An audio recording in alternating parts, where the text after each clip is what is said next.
Hi everyone, it's Shannon, aka Kiwi Crossing, and today we are back with another speed build on my island of Magari. So if you've been following along with my speed builds, you'll probably notice that the island looks a little bit different, and that is because I decided to time travel to winter. I guess I'm not really time traveling since it is winter right now, but I wanted to embrace the holiday season and at least hang out and just see the snow on my island for a month or so. So I thought that it would be fun to share a winter speed build with you guys. So that is exactly what we're going to do today. If you enjoy content like this, please be sure to like and subscribe. But let's get into it. So currently I am walking through this little fishing village that I made off stream a couple of days ago.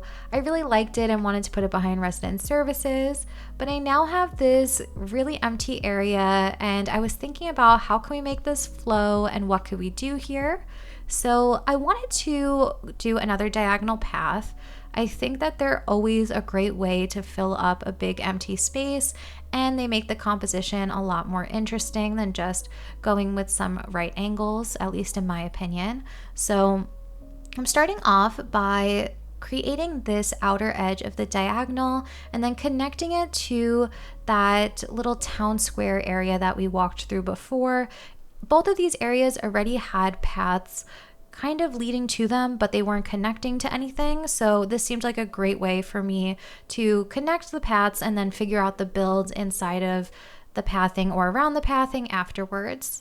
So whenever I put down this diagonal pathing, I always start with the outer edges. I find that's the easiest way to lay it out.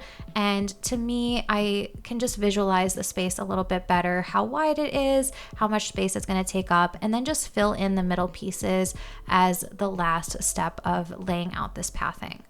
So the way that I'm envisioning this is once we get the pathing down, we'll figure out where we're going to put the two shops. I want them on either side of the diagonal path. I think that that will make a really fun photo and a cool view to kind of play around with when you're walking around the island. And the area over here is to the left of my resident services. Just feels like a good spot for the shops to be. So that's what we're gonna do today. And I think we're gonna focus more on layout and connecting areas and not go too crazy with decorating this entire space because it is quite big. But if you guys are interested in seeing me fill in some filler areas or outer areas on my island, let me know in the comments and we can always do a video on that as well. So going along here, you can see how easy it is to fill in the middle once you have those outer edges of the path. And I really just have to connect this outer piece now, which leads to that little town square in front of my resident services.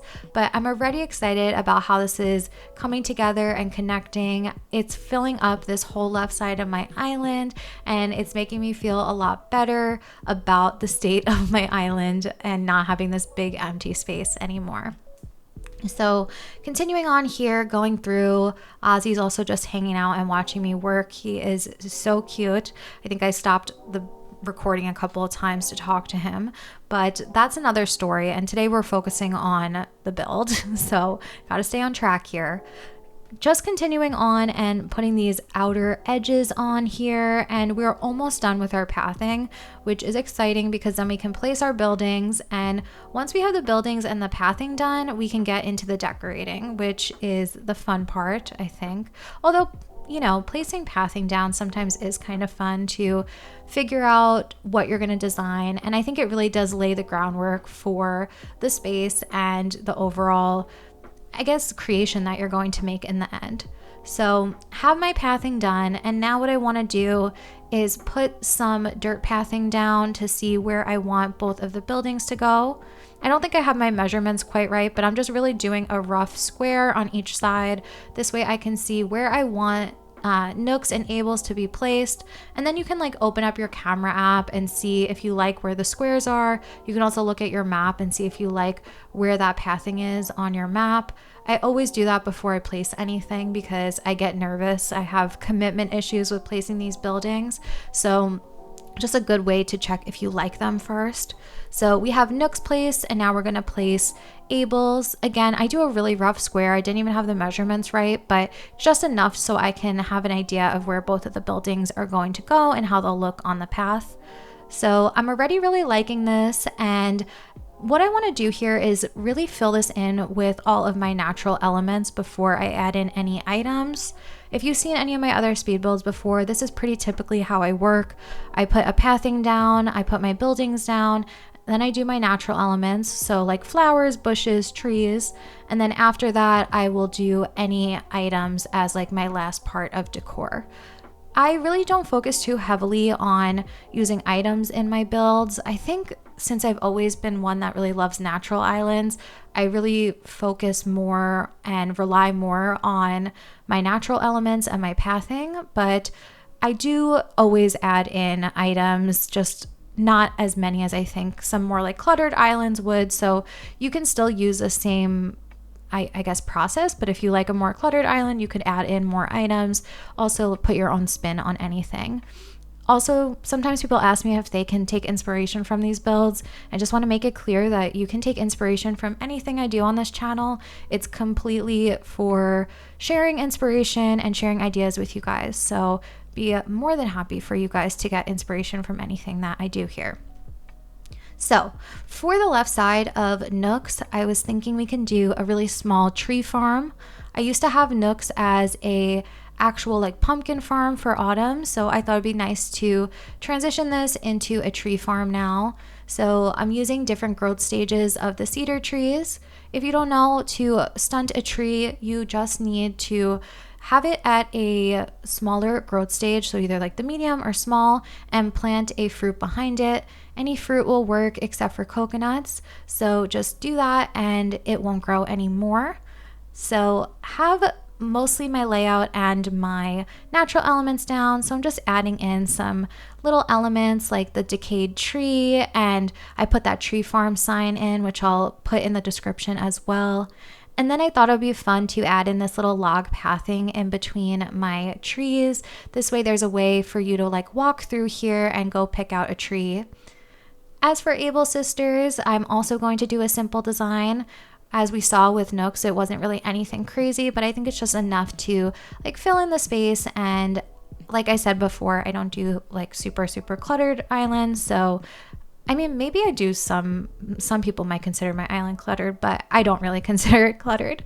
So back on topic here, we are doing in front of Able Sisters, and I just put a bench and some flowers, and then I'm going to just put in some fencing.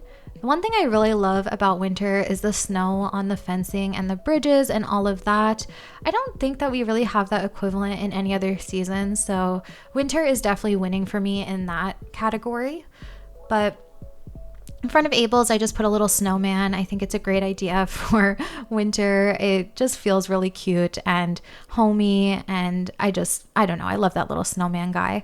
So the back here, I could have just left this empty, but I always like to fill in even behind my houses with as much natural elements as possible. So we'll put in some bushes and trees, all of that good stuff. And we're getting pretty close to finishing what I wanted to do for the speed build today, but I do want to make sure that we get some decoration on the pathing itself.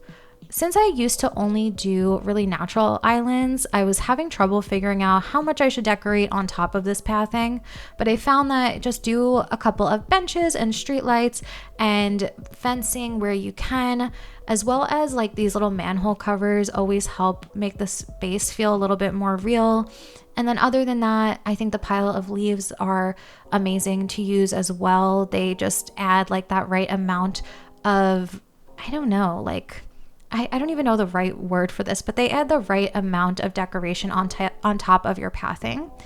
And I like to do diagonal fencing, or my version of diagonal fencing. Not everyone loves this. I've gotten some mixed feedback from you guys in the comments, but I really like how the diagonal fencing looks. So I do it whenever I have a diagonal path. But we're pretty much done here. This is our final build. There I am just like running through it. I absolutely love this kind of layout that we have going on here for a diagonal shopping district. I think it actually came out really cute and simple. You can go over to Nooks and grab a tree at the Christmas tree farm. I think that gift pile is also such a fun item to just put all over your island, and I pretty much spam it all over my island. And then over here to Abel's, again, I have to really decorate the outsides of this path, but really simple decor, a little snowman and bench. And that's pretty much it. But now we have an area that connects my 2 other builds and a place to shop. So I hope that you guys enjoyed this as much as I did. And let me know what you thought in the comments. I'll see you guys next time. Bye.